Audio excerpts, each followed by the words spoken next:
Cinema केवल मनोरञ्जन मात्र होइन, यो एउटा सपना पूरा गर्ने माध्यम हो र ती माध्यम मध्ये एउटा नाम लगातार चम्किरहेको छ र त्यो कसको नाम होला भनेर सोचिरहनु भएको होला। त्यो हो अक्षय कुमार। आज लाखौं दर्शक उनलाई एक सुपरस्टारको रूपमा चिन्छन्, तर यो सफलताको पछाडि वर्षौंसम्मको संघर्ष र अनुशासन लुकेको छ। अक्षय कुमारको जन्म 9 सेप्टेम्बर 1967 मा अमृतसर, भारतमा भयो। उनको असली नाम चाहिँ राजीव भाटिया हो, तर उनलाई मायाले खेलाडी कुमार भनेर पनि बोलाउने गर्छ। सानैदेखि उनलाई मार्शल आर्टमा एकदमै रुचि थियो। त्यही रुचिका कारण उनी थाइल्याण्डसम्म पुगेर मार्शल आर्ट र ताइक्वान्डोको प्रशिक्षण लिए। तर नियतिले उनलाई अर्को बाटोमा डोरायो, त्यो हो सिनेमाको बाटो। सन् 1962 मा उनले सौगन्ध फिल्मबाट आफ्नो फिल्मी करियर सुरु गरे। तर 1962 को सुपरहिट फिल्म खेलाडीले उनलाई रातारात स्टार बनाइदियो। त्यहाँबाट नै सुरु भयो खेलाडी कुमारको युग। अक्षय कुमारको खासियत नै हो भर्सेटालिटी। उनी केवल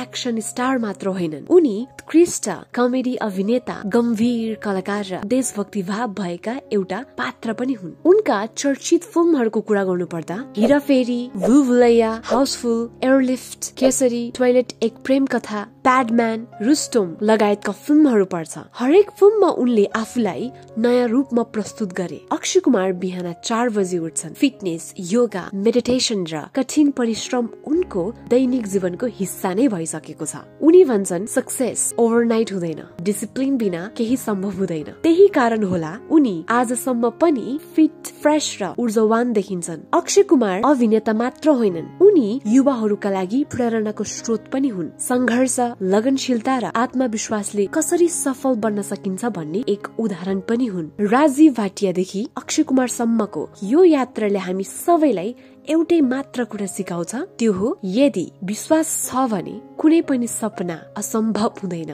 अक्षय कुमार एक अभिनेता मात्र होइनन्, एक प्रेरणा पनि हुन्। आजको यो भिडियो तपाईहरुलाई कस्तो लाग्यो कमेन्ट गर्न चाहिँ नभुल्नुहोला।